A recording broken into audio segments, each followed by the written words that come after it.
All right, what's up, guys? So this is 3 email design trends to improve your email campaigns for your direct-to-consumer e-commerce brand. Let's dive in. So what we're going to talk about today, people are scrolling more than ever on their phones and computers, and they're purchasing things online more than ever. So for your e-commerce brand, it's absolutely essential to dial in your email design. It's a huge part of it, and it's how we get great results for our D2C clients. And not having good design means you're literally losing out on revenue every single time you send an email. So it's absolutely essential. So we're going to talk about the best 3 email design trends in 2024 to massively improve the results of your emails. Let's dive in. So why listen to me? Of course, I'm not just some random guy on the internet talking and waxing philosophically. I've actually helped handfuls of D2C clients at a time get awesome results for the last 3 years. So you can check out my website for all the full case studies, but we helped this brand add 58K in new monthly revenue, helped this brand add 43% in new monthly revenue, helped this brand add 57K in new monthly revenue, this brand added 26K in new monthly revenue, and this brand added 47K in new monthly revenue. And a huge part of how we got awesome results for all of these different clients is email design. That's absolutely at the forefront of our strategy. So number 1, use GIFs, but don't reinvent the wheel. We always want to go the extra mile for the client. And GIFs are annoying. They're not fun to create. However, using them that makes the emails fresh, helps them stand out in the inbox. There's all different types of competitors. So you really want to stand out. And we definitely see that they help increase conversions. What we do is actually create evergreen GIFs. So GIFs take a lot of time. They're annoying to create. No one likes to do it. It's way harder to make a GIF versus making an email. So we want to reuse GIFs. We don't want to create new GIFs all the time. Instead, we want to just create evergreen GIFs that you can use and reuse all the time in different emails. So here's an example of what we're talking about here. We have, as you can see, scrolling at the top here, free shipping on domestic orders over $50. So if that's an evergreen offer, you can make it into a GIF and add it to all your different emails if you'd like. And then at the bottom here, you can see you have the icons, which again, you can use this in pretty much any email that you'd like. It's really great. Icons light up, and this is super simple to make. We'll talk about how to create that in a second. Here's an example actually from one of our clients of creating a 4th of July promo email. This isn't evergreen, but you can definitely still use this for any sort of promotion. Just change out the text. And then here's an example of showing people how to move the first welcome series email to their primary inbox. So that's a GIF that you can actually just take a screenshot or a screen share of your computer screen and show them how to drag it over to the primary inbox. Great, hack and strategy right there. And then you can also turn a video into a GIF. So this is just a regular video that they kind of put together and turned into a GIF. Adds a lot more life and just makes the emails a lot more interesting because they're literally like a miniature video inside the email.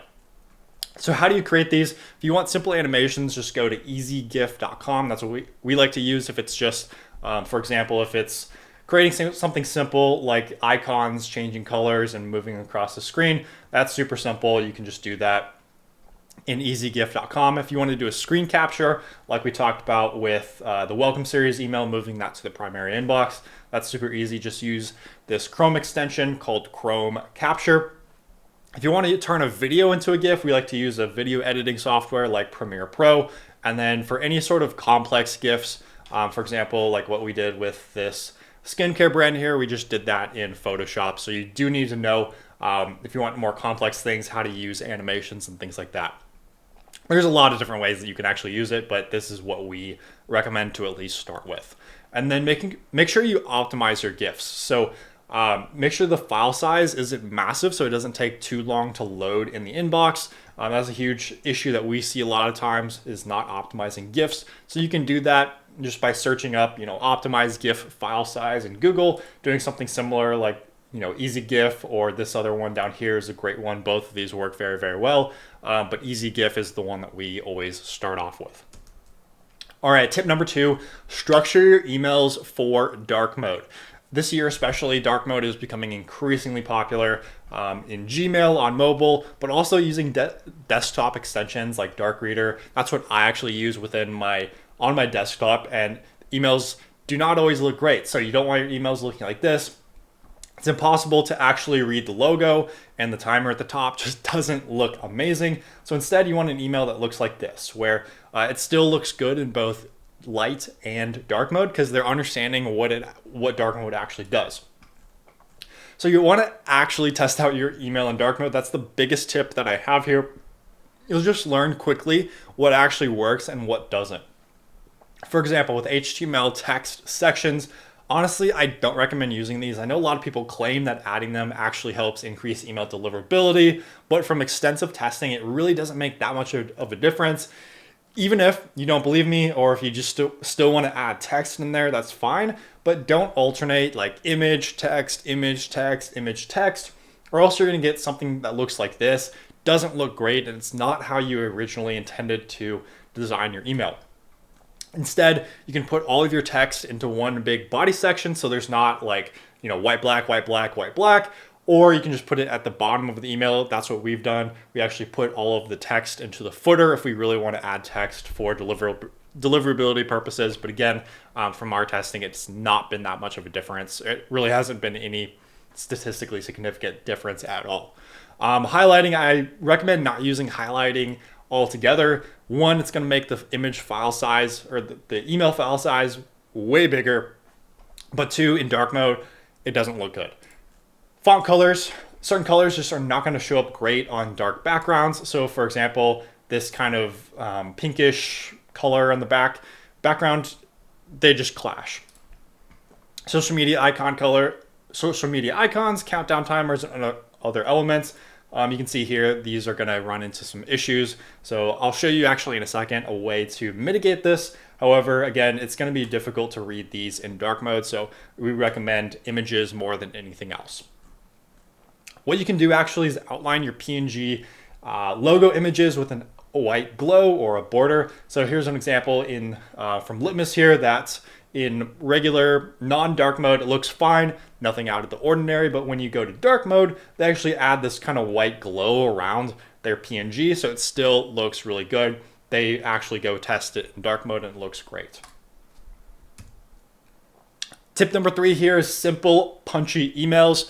As we all know, people's attention spans are shorter than ever, so don't make massive emails. No one's actually going to read everything. Instead, you want to get your point across as quickly as possible, be very clear and concise, and go for more emails, more touch points, without oversending, of course, instead of sending one big, massive, long paragraph or like novel with a bunch of different paragraphs to your audience. So an example of this is it. This is the entire email. Literally, that's the entire email in the inbox. It's super straightforward. It gets the job done. People can clearly see, oh, boom, there's a flash sale and that CTA. Extremely simple. You can't see it, but this is actually a GIF. And because they're not spending all their time making this massive, super long email, they have more time to create a really nice looking GIF, and maybe they can use that GIF later, and they can overall focus on the very top section because it's like the headline. It's the most important part to really nail down. Here's an example of an email structure that we like to start with. So we have the logo at the top with the header text and offer and the header image and CTA. We want that all to be within the first fold, and the body can add a little bit more on there. Maybe you add an image or something else, but this is the structure that we like to start with. Again, it's a single column structure. We don't like to have an image on the left, text on the right, image on the right, text on the left, because we want people to read straight down the page. It's fine if you do have 2 columns, but in general, we like to go for 1 column, super simple emails, mobile optimized, and it's big text. People can clearly read it, and that's what we say down here. Go for more of a single column layout versus a multi-column layout. That's what we recommend. As a general rule of thumb, as you can see here, you can obviously go beyond. You can do multi-column layouts every now and then, but in general, we like to stick with, especially at the top, a single column layout. All right, so that's the end of the video. If you're running a direct consumer e-commerce brand and you're doing 6 or 7 figures per month, we will go ahead and add $50K to $200K to your monthly revenue. And if we're not able to do that in 90 days, we'll go ahead and give you a refund. If you're interested, you have 2 different options. You can either check out our website, zhs-ecom, reinvent.com and book a call, or you can send an email to this email right here for more information. Appreciate your time and have an awesome rest of your day.